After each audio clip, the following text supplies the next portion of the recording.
পিরোজপুরের মঠবাড়িয়া উপজেলা সাফা ইউনিয়নের দেবীপুর বেইলি ব্রিজ ভেঙে আলু বোঝাই একটি ট্রাক খালে পড়ে গেছে।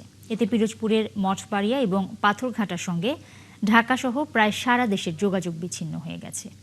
এলাকার লোকজন জানান, মঙ্গলবার রাত ৩টার দিকে আলু বোঝাই ট্রাকের চাপে দেবীপুর খালের উপর নির্মিত বেইলি ব্রিজটি ভেঙে পড়ে। এতে মঠবাড়িয়া এবং পাথরঘাটার সঙ্গে ঢাকা, বরিশাল, খুলনা সহ বেশ কয়েকটি রুটের যান চলাচল বন্ধ হয়ে যায়।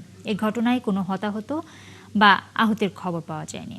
পিরোজপুর সড়ক ও জনপথ বিভাগের নির্বাহী প্রকৌশলী জানান, দ্রুত ট্রাকটি উদ্ধার করে যান চলাচল স্বাভাবিক করার চেষ্টা চলছে।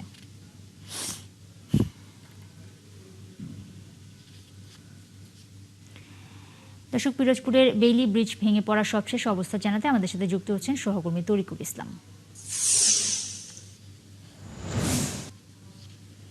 তরিকুল, এই মুহূর্তে মঠবাড়িয়া এবং পাথরঘাটার লোকজন বিকল্প কি উপায়ে চলাচল করছেন, আর কবে নাগাদ সেখানে চলাচল স্বাভাবিক হতে পারে সেই বিষয়ে কোনো তথ্য পেয়েছেন কিনা?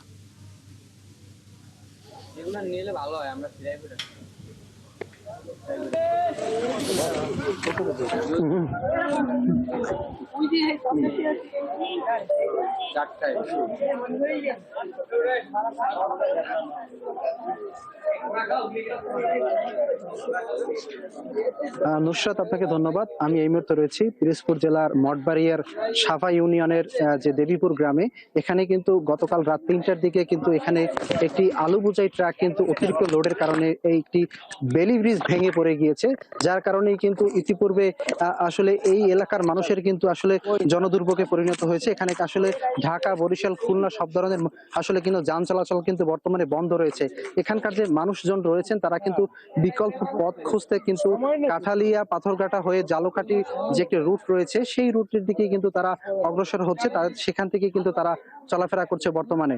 তবে স্থানীয়দের সাথে আমি কথা বলেছি, তারা জানিয়েছে যে আসলে এই অতিরিক্ত লোডের কারণেই কিন্তু আসলে এই ব্রিজটি ভেঙে পড়ে। কিন্তু শুধু এই ব্রিজটি নয়, এই এলাকায় আরো দুই একটি ব্রিজ আছে যেগুলো আসলে ঝুঁকিপূর্ণ। তারপরে কিন্তু আসলে এখানকার যারা স্থানীয় ব্যবসায়ীরা রয়েছেন তারা কিন্তু তারা অতিরিক্ত পণ্য আসলে পারাবার হয়, যার কারণে কিন্তু ঝুঁকি থেকেই যায়। যার কারণে কিন্তু অসতর্কতার কারণে কিন্তু এই ঝুঁকির এরকম একটা সড়ক দুর্ঘটনা ঘটেছে, এমনটা স্থানীয়রা বলছেন। এ বিষয়ে পিরোজপুর জেলা সড়ক ও জনপথ বিভাগের সাথে আমি কথা বলেছি। তারা জানিয়েছে যে আসলে অতি দ্রুত আসলে এই বেইলি ব্রিজটি আসলে মেরামত করা হবে, তবে তার জন্য সময়ের প্রয়োজন। তবে তার পাশেই কিন্তু একটি গার্ডার ব্রিজ রয়েছে যেটা বর্তমানে নির্মাণাধীন রয়েছে, যার অ্যাপ্রোচ রোডটি নেই। অ্যাপ্রোচ রোডটি হলেই কিন্তু এখানকার মানুষ কিন্তু এখানে যাতায়াত করতে পারবে, এমনটাই বলেছে স্থানীয় বাসিন্দারা। তারা জানিয়েছে যে আসলে যত দ্রুত সম্ভব আসলে এই রোডটি এবং এই ব্রিজটি অ্যাপ্রোচ রোড দিয়ে সাধারণ মানুষের চলাচলের উপযোগী করলে আসলে সাধারণ মানুষের দুর্ভোগ কমবে, এমনটাই তারা জানিয়েছে। এই ছিল আমার কাছে পিরোজপুর থেকে সর্বশেষ।